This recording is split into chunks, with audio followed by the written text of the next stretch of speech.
Hi everyone, it's me, Hannah Payne here, and I am here with another read-along video called The Wizard of Oz, and I will read you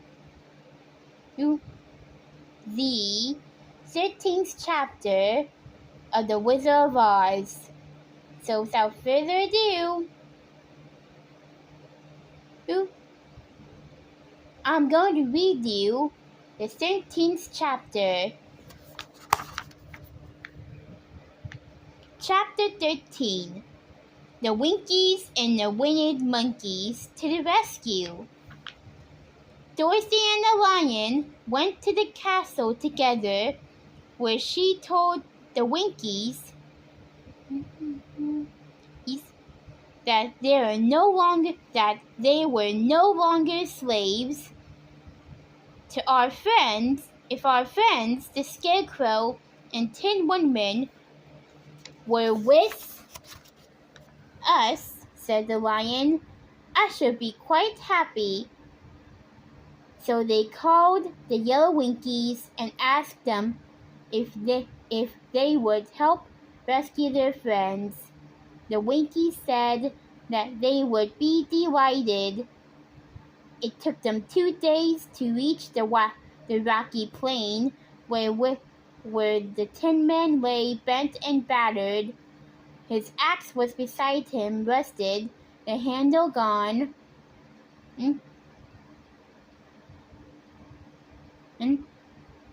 Winkies lifted him tenderly in their arms and carried him back to the Yellow Castle again. When they reached the castle, Dorothy said to the Winkies, Are any of you people tinsmiths? Oh, yes.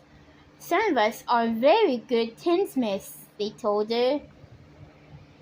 The tinsmiths looked to the woodman over carefully and replied that they would mend him so he would be as good as ever. They worked on him for 3 full days and nights, at the end of which he was good as new. The Tin Woodman and Dorothy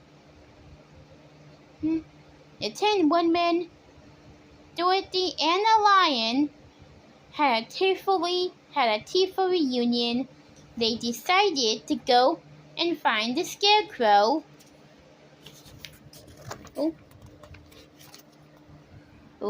Next. Soon they came to the tall tree in the branches of which the winged monkeys had tossed the Scarecrow's clothes. It was a very tall tree, and the trunk was so smooth that no one could climb it. But the one man said at once, I'll chop it down, and then we can get the Scarecrow's clothes. He chopped through the tree with his new axe until it fell. Dorothy picked up the Scarecrow's clothes back to the castle. The Winkies stuffed the Scarecrow with fresh straw until he was good as ever. They were all happy to be with each other again, even more so that they would be able to go to Oz and get what they wanted. Dorothy went to the witch's cupboard to fill her basket with food for the journey, and there she saw the golden cap. She tried it on her own head and found that it fit her exactly. She did not know anything about the charm of the golden cap, but she saw that it was pretty. She made She made up her mind and to take it, and then they all started for the Emerald City.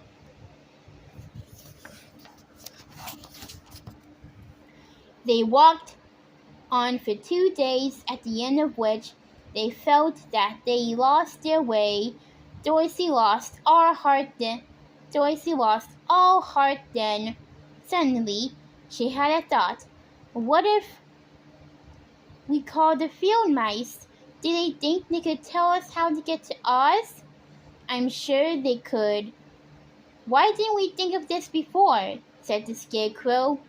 Dorothy took a whistle from her neck that the Queen Mouse had given her and blew into it.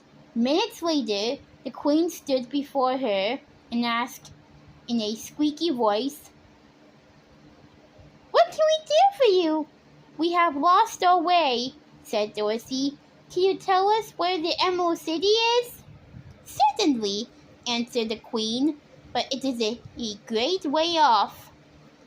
For you who have had it at your own backs all this time." And then she noticed Dorothy's golden cap and said, Why don't you use the charm of the cap and call the winged monkeys to you? They will carry you to the City of Oz in less than an hour." "I didn't know there was a charm," answered Dorothy in surprise. "What is it?"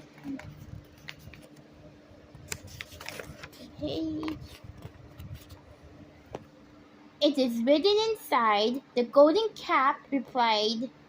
"It is written inside the golden cap," replied the Queen of the Field Mice. "Won't they hurt me?" asked Dorothy anxiously. "Oh no, they must obey the wearer of the cap. Goodbye." "Oh no, they must obey the wearer of the cap. Goodbye!" And she scampered out of sight, with all the mice hurrying after her. Dorothy looked inside the golden cup and saw some words written upon it in the lining. These, she thought, must be the charm. So she read the directions carefully and put the cap upon her head. After she said the charm out loud, a great chattering and flapping of wings was heard. Suddenly, they were surrounded by the winged monkeys, their cane bowing low before Dorothy. "What is your command?" he asked. "We wish to go to the Emerald City. Can you take us?" "We will carry you there." Saying this, the cane and other monkey lifted Dorothy in their arms and carefully flew away. Her friends were also carried by the winged monkeys, Turtle being carried by one of the smaller flying monkeys. As they reached the Emerald City gates, the monkeys put down their passengers gently, bowed to them, and flew away.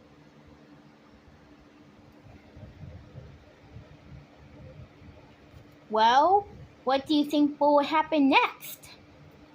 We'll find out soon in the 14th chapter of The Wizard of Oz tomorrow, and I'll see you next time.